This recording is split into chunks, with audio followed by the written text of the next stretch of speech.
Hello, நல்லா இருக்கீங்களா? நல்லா செழிப்பா இருக்கு.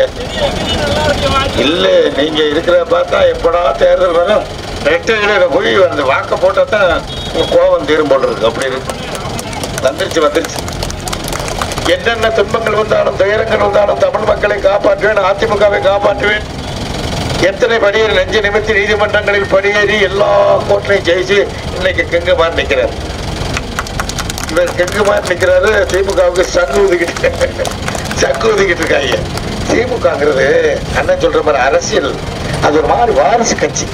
நீங்க பாருங்க, மக்களை பத்தி எப்பவுமே கவலைப்படாத ஒரு கட்சி இருக்குன்னா அவங்களுக்கு ஒரு பேச்சாற்றல் கருணாநிதி கற்றுக் கொடுத்துட்டு போயிருக்காரு. இந்த மாதிரி பேசுனீங்கன்னா தேர்தல் வரும்போது என்ன பிடிக்குமோ அப்படி பேசி ஓட்டை வாங்கிட்டு அந்த பக்கமே போகாதீங்கிறது ஒரு நல்ல ட்ரைனிங். ஏன்னா இப்படி ட்ரைனிங் இங்க யாருமே கிடையாது. இங்க மக்களுக்கு தொண்டு செய்வதற்கு மட்டும்தான். புரட்சி தலைவராக ஏழை எளிய மக்களுக்கு தொண்டு செய்வதற்கென்றே உருவாக்கப்பட்ட ஒரு இயக்கம் தான் அண்ணா திராவிட முன்னேற்ற கழகம். அதன் வரிசையிலே புரட்சி தலைவர் அம்மா அவர்கள் ஏகப்பட்ட திட்டங்கள் இன்று வரை எந்த மாநிலத்திலும் இல்லாத திட்டங்கள் யோசிச்சுக்கிட்டே இருக்காங்க. எப்படித்தான் அந்த அம்மாவோட திட்டம் ஒண்ணு 20 கிலோ அரிசிங்கிறாங்க, தாடிக்கு தக்கங்கிறாங்க, எல்லையை ஆடுங்கிறாங்க, மாடுங்கிறாங்க, வீடுங்கிறாங்க, லேப்டாப்ங்கிறாங்க, சைக்கிள்ங்கிறாங்க. என்ன நிறையா கொடுக்குறேன், என்ன பண்றேன்னு சொல்லுங்க. இப்ப பெரிய பிரச்சனை என்னன்னு கேட்டீங்கன்னா, இந்த தேர்தலில் கண்டிப்பாக அதிமுக சரியான ஒரு இடத்தை 40க்கு 40 வென்றால் தான் இந்த சமூக விரோதி மாதிரி கட்சி ஆரம்பிச்சுட்டாங்க. கண்டவன்லாம் கட்சி ஆரம்பிச்சு நான் வாரேன் நீ வாரேன். இந்த பாரதிய ஜனதா ஒருத்தன் இதுல ஐயா, பாரதிய ஜனதா சிறுபான்மையினருக்கு ரொம்ப கெடுதல் பண்றாங்க. அமைச்சர்களை கூப்பிட்டு தொண்டர்களை எல்லாம் கூப்பிட்டு எடப்பாடியிடம் கேட்டார், எங்க இந்த பாரதிய ஜனதாவோட நம்ம உறவு வேணுமா வேணாமா? எந்த காலத்திலையும் வேணாம், இப்போ வேணாம், எப்போது வேணாம், இந்த தேர்தலில் வேணாம், சட்டசபையில் வேணாம், அவங்க சங்காத்தமே வேணாம்னு சொல்லியாச்சு. அப்புறம் இந்த சும்மா இருக்க முடியாம ஸ்டாலின் இருவருக்கும் கள்ளக்காதல், நீங்களுக்கு கள்ளக்காதல் பண்ணியே பழக்கம். சும்மா இருக்க மாட்டாங்க. ராத்திரி பூரா பாருங்க, ரோடு பூரா திருவாங்க. அப்ப வாங்கிடலாம். ஒரு பொண்ணு புரட்சி தலைவர் அம்மாவுடைய ஆட்சியில மாதிரி பெண்கள் தைரியமா ராத்திரில நடந்துவாங்க பார்ப்போம். குடிஞ்சு கோலம் போட முடியல, தாலி ஆத்துக்கிட்டு போயிடுவாங்க. சண்டால போயிடுங்க. விடிய காலம் 4 மணிக்கெல்லாம் அப்படியே பைக்கில் வருவான். யாரெல்லாம் வெளியே வருவான், கோலம் போடுவான், நகையை ஆத்துக்கிட்டு போயிடலான்னு கோலை. அப்ப நான் மயம் வெட்டுறான், மயன் அப்ப வெட்டுறான். எங்க கற்படுப்பு, எங்க பார்த்தாலும் டெட்பாடியா கிடக்கு.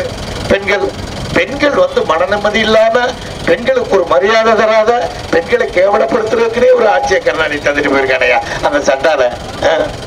இதுல வசனம் வேற வச்சுக்கிறாரு, பங்க கடனையா வந்திருப்பது மக்கள் தனையா. இதெல்லாம் கரெக்ட். இங்க தலைமுறை காரியமாக இருக்கு எங்களுக்கு.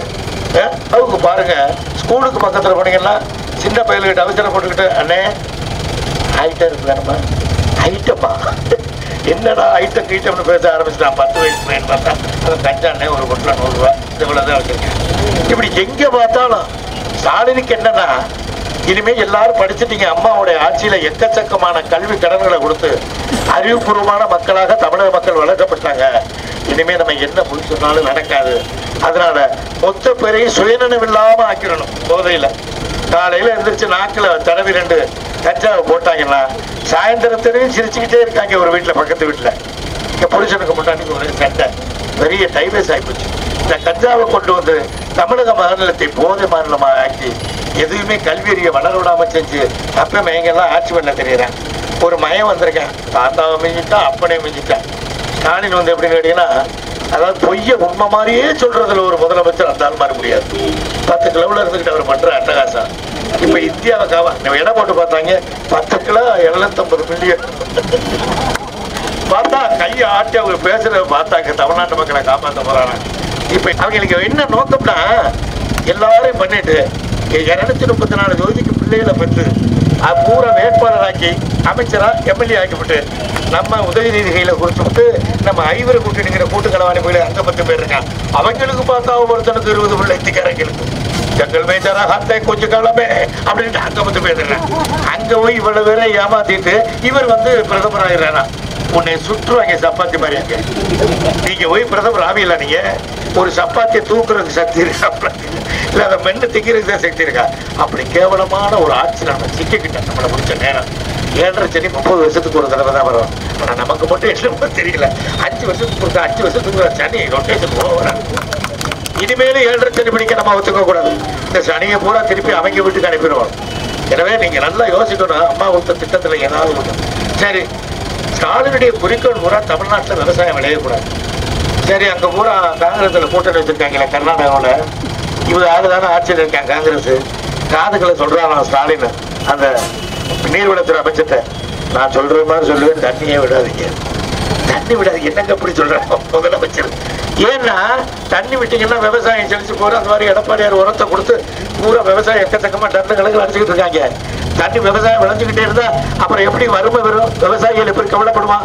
விவசாயமே இல்லாம பண்ணிட்டா ஒட்டிய வயரோடு வற்றிய கண்ணத்தோடு வாடி வதங்கி போய் விவசாயிகள் எல்லாம் சோற்றுக்கு சீரழிகிறப்ப கேட்ட விலைக்கு நிலத்தை கொடுத்துருவாங்க.